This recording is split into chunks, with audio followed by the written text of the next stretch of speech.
ತೀರದಲ್ಲೇ ವಾಸಿಸುತ್ತ ಕಾಮ ಕ್ರೋಧಾದಿಗಳಿಗೆ ಎಡೆ ಕೊಡದೆ ಆಹಾರ ಪದಾರ್ಥಗಳನ್ನೆಲ್ಲ ತ್ಯಜಿಸಿ ಗೋಮಾತೆಯ ಕ್ಷೀರದಿಂದಲೇ ಜೀವಿಸುತ್ತಿರುವ ನಿನ್ನ ಭಕ್ತಿಯು ನನಗೆ ತಿಳಿಯದೆ ಅದಿದೆ.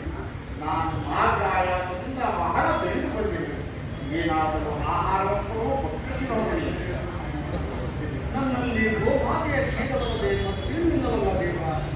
ಕ್ಷೀರವೇ ನನಗೆ ಅತ್ಯಂತ ಪ್ರಿಯವಾದ ಆಹಾರವೇ ಅದು. ಎಲ್ಲಿ ಅದನ್ನೇ ಗೋನಾಗುವುದಿಲ್ಲ. ಏನೆಂದು ಹೇಳಿ ಏಕೆ ಏನಾಯ್ತು ಮಿತ್ರ?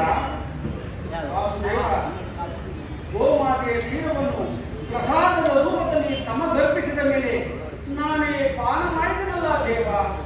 ಏನು ಮಿತ್ರ, ನನಗೆ ಅರ್ಪಿಸಿದೆಯಾ? ಅರ್ಪಿಸಿದ ಮೇಲೆ ಪಾತ್ರೆಯ ಭಾಗದಲ್ಲಿ ಸ್ವಲ್ಪ ಕ್ಷೀರವಾದರೂ ಇರಲೇಬೇಕು. ಎಲ್ಲಿ ಆ ಪಾತ್ರೆಯನ್ನು ತೆಗೆದುಕೊಂಡು ಬಾ.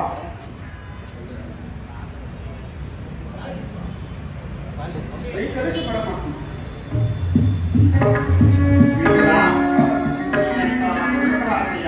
ಪಾತ್ರೆಯ